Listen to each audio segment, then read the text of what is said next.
Taking a break in the Gamer Zone here on 104.5 The Zone and Zone TV. Joe Hunk sitting along with Rhett Bryan, executive producer of Titans Radio. And every week we talk to him about the upcoming matchup. It's kind of strange. It's Christmas time. It's already Wednesday. I kind of totally almost forgot that it was Wednesday.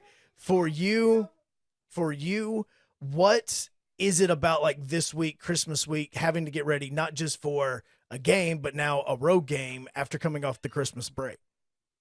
Well, and I don't mean to sound negative, but when we have Christmas on a Monday, we lose a day in production, and of course, the football team's going through the same stuff, so everything's kind of crammed into a shorter week, and then obviously you're traveling on Saturday afternoon to go to Houston, but it's not too terrible. I mean, look, the unfortunate part is they're out of contention, and so that that as soon as this is done on January the 7th against the Jags, that it's done and it'll be time to move forward. And by the way, the league still hasn't decided what that's going to be like for any of the Week 18 games. Right. I guess they're waiting just to see all the playoff scenarios and what happens. I still think the Titans will end up hosting the Jags on Sunday the 7th, then Saturday the 6th, but we'll see. Film at 11 on that one.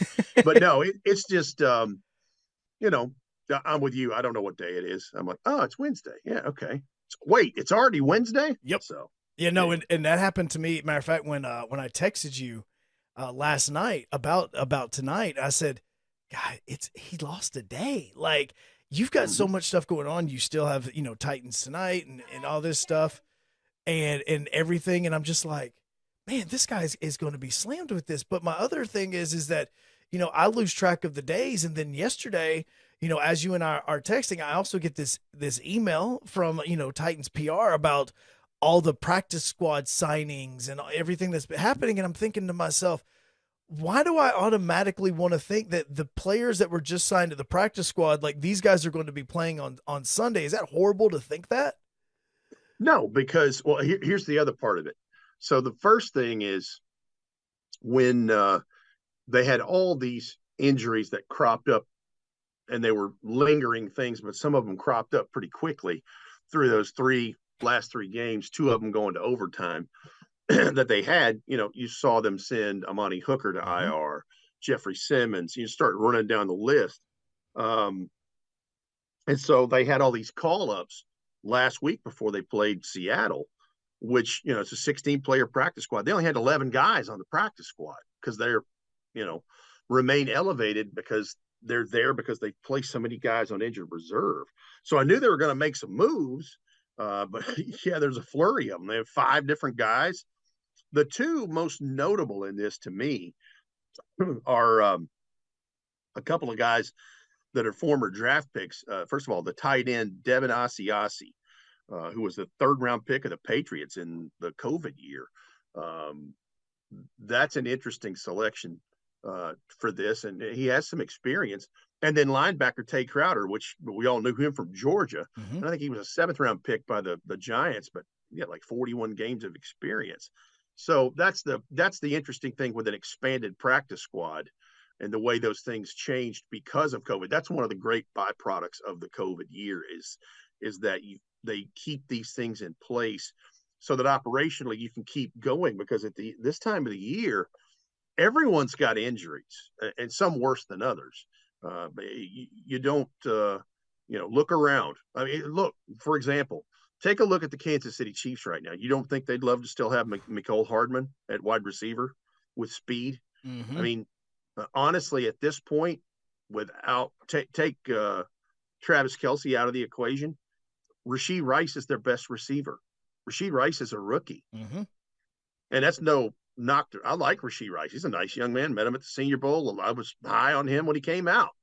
But that's just kind of where this thing is. But yeah, they picked up 5 different guys, a couple of defensive backs, linebacker, tight end. So yeah, I think there's a chance that some of these guys end up playing in Houston. Oh, and then you have the other side where you have a rookie quarterback, and the rookie quarterback was injured 2 weeks ago. We've talked about it ad nauseum on 3HL. How much do you play him?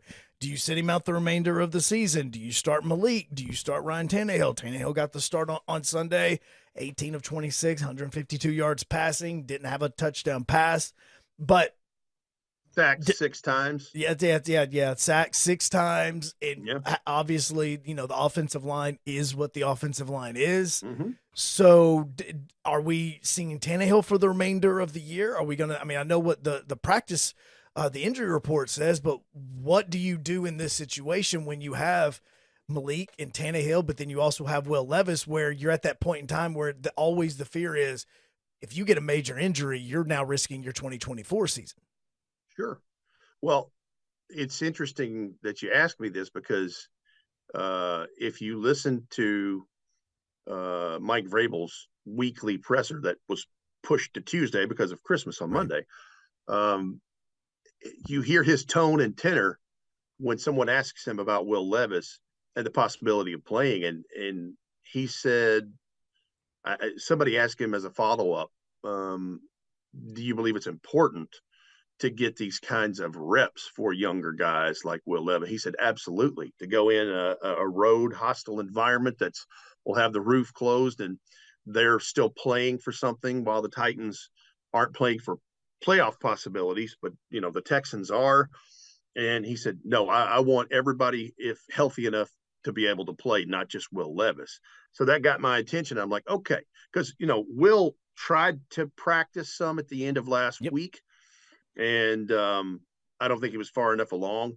And look, the injury report on Wednesday looks much different than it does on Friday, unless it's just a serious nagging injury. It's kind of like the weather forecast. It changes. Just stick around a day or two. It changes. But, yeah, I think there's a chance that Will Levis starts in this ball game. And I think the interesting thing is, the last time that they played them just 2 weeks ago, because this is a sandwich game, they sacked him, 7 times, I think? Jonathan Grenard and some of those guys were just crashing the gates. And so I would assume that you would see John Ojukwu, who they called up from the practice squad, who was an undrafted this year, come in as an extra tight end in jumbo sets because, they were able to do some stuff with Derrick Henry because of that. And if you remember, Derrick had maybe his worst performance as a pro in that first Texans game, 16 carries for 9 yards. And that's not his fault. Right. That's, this goes back to the offensive line stuff and, making opportunities. But I would anticipate that that would also be a thing because the run game is the way that you're going to be able to try to keep this Texans offense off the field. And there's the question that's still up in the air is C.J. Stroud. Yep. Does he clear concussion protocol? And if he does, Titans are going to see him for the first time. Mm-hmm. Remember, he missed the first contest, and you saw Case Keenum, and then they had some drama in that loss that they had to the Browns on Sunday. Case Keenum throws 2 interceptions early. He's benched, and they bring in Davis Mills. Davis Mills was able to toss it around a yard pretty effectively, but they were playing from behind at that point because Joe Flacco, at 100 years old or whatever he is, was throwing to Amari Cooper, and no one could stop Amari Cooper. He had 11 for 265 and 2 scores. Which, by the way, is a Cleveland Browns receiving record. Think about that, as long as the Cleveland Browns have been around. Yeah, I don't think about that because I faced him in fantasy and it knocked me out of the playoffs. So, yeah. I didn't fare well. I made it to the semifinals in the fantasy playoffs and got knocked out. But, hey, it was fun. Yeah. But the one thing that got me was Justin Jefferson's injury early on. Mm-hmm. I think that I kind of hung on for dear life for a while on that one. But and the other thing with this Houston matchup for the second time is Nico Collins is back and playing ball for them. Dalton Schultz, who was a problem for the Titans in the first matchup, he was the leading receiver against the Browns the other day, and I think he had 1 or 2 touchdowns himself. So the challenges are still there, but I think if they can get some things going run production wise and keep Will Levis upright, I think they have an opportunity, but it's going to be tough because those people are going to be fired up knowing that the AFC South division is still on the line with the way, how many has Jacksonville lost? They lost like 4 in a row or something. Yes, because of all the injuries, and that's where it's like you have And it. Trevor Lawrence was in concussion protocol, and then now he's got what, an ankle or a knee, and Mhm. so I mean that'll be something to watch going into Week 18 at Nissan Stadium when we talk about this next week. They have lost 4 in a row. Their last win was actually against Houston on Thanksgiving weekend. Yeah. So they lost to the Bengals, the Browns, the Ravens, and the Bucks. So they are on a 4-game losing streak because of all the injuries. And the Texans, outside of C.J. Stroud, actually kind of look like the healthier of all the teams that are going Well, into it. one of the big things that's Jacksonville's missing is Christian Kirk, who went on Yes, IR. yes. He is a major part of them moving chains the way that they have done, and then obviously the health of Trevor Lawrence. But yeah, so do the Titans see C.J. Stroud? Do they see Davis Mills? Uh, because C.J. Stroud he was doing special things before he got his bell rung. Well, and going back to that Texans Titans games, Grenard had 2.5 sacks. Mm-hmm. Collins had a sack in there. I actually think he had like a sack and a half in Yep. that game. What was worse about it is that Grenard, it wasn't that he just had sacks. He had 2.5 sacks for 26 yards lost on plays. Like, it wasn't just that he was getting Yep. a sack and it was a 2-yard loss. These were massive losses that put the Titans in situations where they had to go to obvious passing situations. Yep. And then we came into the whole thing. And also, that Texans game was also weird because you just come off the Dolphins game, so all Titans fans had all these amazing like feelings and thinking about this potential run. But then the Texans actually learned from the Dolphins' mistake, and they said, "Oh, let's blitz some players instead of just letting 2 guys sit back and forward the whole time. Like, let's do all that." So I Well, think and that, here's the other thing the Texans learned too. The big problem that the Titans had in the first game is stopping Devin Singletary. Yep. And they were not able to do that. Yeah. I mean, that's what ended up putting them away at Nissan Stadium almost 2 weeks ago. Devin Singletary was a real problem. What he run for 140, 150 yards, something like that. It was 100. It was 121 yards Okay. rushing. It seemed like 150. Well, no. It was 121 yards rushing, but he also had 49 yards receiving. There it is. So, and here's the other part that is something to watch. So Dameon Pierce has had a different sophomore year, had a good rookie year as a draft pick out of Florida. And I think there was a change in some of the system with what they were doing offensively, and he was having some adjustment. Yep. So he's on special teams, and one of the big plays against the Browns in that loss last week is he had a 97-yard kickoff return for a touchdown. Mm-hmm. So does that spark some new things for Dameon Pierce, and then all of a sudden they have a 2-headed monster that the Titans defense has to concern themselves with? And look, here's the other part of all this. And I know people are going to say, Brett, you're making excuses, but it is true.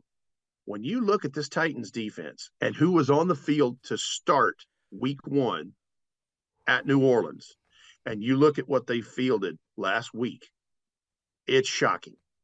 Yeah. It is shocking. Yeah. I think 3 of the 11 starters is all that's left. Mm-hmm. Like Mike said in the broadcast, and I had to think about it a minute. He said nobody on the defensive line, nobody in the secondary that started in that week 1 game was out there last Sunday. Mm-hmm. And so you think about, well, no wonder that they're having some issues. And they've had to make so many like roster adjustments, and you've had to. And poor Trey Avery just, somebody ate his lunch last Sunday. I mean, there's a lot of stats going around on social media, like PFF stats and everything, that about just, he's not having a good time. No. And again, everybody's got injuries. Everybody has, some more than others, but it seemed like everything came at once where you were decently healthy compared to the last 2 years. And then all of a sudden this wall of attrition hits you, and, you got starters going on IR. I think that tells a major part of the story. In the offensive lines issues, I mean, you can point to it's more than just a couple of things. Yeah. And when you think of it, in all that, it's really somewhat surprising that they have 7 one-score losses. Well, And a lot of those one-score losses are not even a touchdown. well, and I mean, the New Orleans game they lost by a point. Mm-hmm. Well, my question is, again, losing is losing, but at the same time, you are looking at the way the Titans have lost. Like, these are gut-wrenching losses. Like, I can't tell you how many times my wife or friends have texted me and they're like, "Oh man, Titans are looking good," and then the game will end and they'll go, "How much did they win by?" And I went, "Yeah, no, they lost." They're like, "Wait, what happened?" I mean, it's like an ongoing story of, okay, well, they're winning, but it just hold on a few seconds. Here lately, it's been first half is good and hang on, but you didn't separate the score enough, and so teams hang around. They kick a couple of field goals. Next thing you know, they take the lead, and then they never look back. Yeah, it's not like they're a bunch of boat race losses, lopsided. But at this point, it is what it is. And I made the comment to Coach Mack in post game. I was like, "But the effort's there." He goes, "But that's expected." I'm like, "Yeah, I know that's expected, but this team hasn't folded." No, there's whether they're fighting, things. Whether it's at the base level of we're fighting for our jobs because we don't want to show any bad film, and what's going to happen to me if I'm staying a Titan or if I'm going to be somewhere else. I think that speaks to the way that Mike Vrabel coaches this team. Yeah. Is what I'm really trying to say with all of that. Because it is, at the end of the day, it's expected for you to give the effort. It's like, what if we at Titans Radio said, we're just going to kind of do a half broadcast for the last couple of games because it doesn't mean anything anymore. We're not going to do that. We're not going to prepare. We're going to prepare just like we would if it's week 1. I mean, we prepare. If we did that, then it would show what we do to prepare in the preseason for a preseason game that doesn't mean anything. Well, what if you just decided, especially this time of the year, well, New Year's coming, I'm gonna mail it in. Yeah, but it's your job probably. Your work would be like, hey, dude, that ain't gonna fly. We're eliminated from the playoffs. It's a short week. We've only got a few days. Hey, affiliates, instead of our hour-long pregame we normally do, we're going to do like it's a preseason game in baseball where it's only 5 to 10 minutes. We'll join you at 11:50, and we'll just you make up your avails however you can with the spots. Yeah, you make up your commercial breaks. No problem whatsoever. Yeah, we're eliminated. It's not a big deal. We're phoning it in. No big thing. All right, before we let you go, because my son's been hanging out with me. And he should be asleep, but it is something that him and I are going to go hang out, and once we get wrapped up with the game tonight, we're going to go and watch movies because he's off for the next 2 weeks. Okay, but I did want to show you something because I don't know if you noticed it or not. Nice. This was hands down my favorite Christmas present of everything I got on this week is a brand new Houston Oilers helmet. So stand by. Yes. Stand by. I'm going to take my headphones off for just a second because I want to add to this visual conversation. Okay. Stand by. I love you, buddy. He's excited because we're about to go hang out and watch some movies, and we're going to do all that. So right when we're done with the Gamer Zone, we're going to do that. And as promised, we can put this right there. There we go. We can put this on the back of the helmet. I've straight out of the old. Yes. So anyway, I told you that I would give you one of these to put on the back of the helmet. Yes. And we'll do that for Frank Whitecheck. I will bring this in studio with me on Monday when I'm back on Monday, because tomorrow we're out at Buffalo Wild Wings, or not Monday, it'll be Tuesday. On Friday, we are out at Scoreboard. And so we're back in studio on Tuesday. This helmet will be coming with me in Tuesday so that we can, merge that together. Because I told Rhett a few weeks ago, right when he showed me the 89 that the Titans were putting on the Oilers helmets, I said, I would love to have one of those because my number one Christmas present I've asked for this year was a Houston Oilers helmet. And so when I got that, I'm like, I got to show this to Rhett. I've got to show this to Rhett. So Rhett promised me that he would get me the sticker, and so that I could put it on there. So Yep. bottom left side of the helmet, we're going to make sure that spot is clean on Tuesday. Right so under the American flag. Yep, absolutely. Mm-hmm. So listen, we're ending it on a high note, and we're ending it on a little bit of excitement. I know you got to roll. You've been there all day, all night. So I say thank you very much on that. Ollie, do you want to say goodbye to Mr. Rhett before we go see the movie? Nope. Okay, cool. All right. Well, you have fun. He's all talkative until I want him to talk. Yeah, hey, that's usually how it works out. Yeah. Hey, good luck in the second half. Thank you very much, We'll sir. chat next week for the season finale. It's going to be kind of strange because we've been doing this for so long that on Wednesdays we're not going to be talking, and I'm not going to do anything on it. And by the way, before we leave, final thought. I know everybody talks about the first Die Hard movie as a Christmas movie. Mm-hmm. Why does nobody talk about the second movie being a Christmas movie? Great question. I watched it last night. That's the only reason it's fresh on my mind. It just is. And I watched it, and I'm halfway through Die Hard with a Vengeance. I have no clue why I'm going through Die Hard movies, but I was. And it's a thing Christmas for you. Okay. All right. Have fun. See you later, sir. See ya.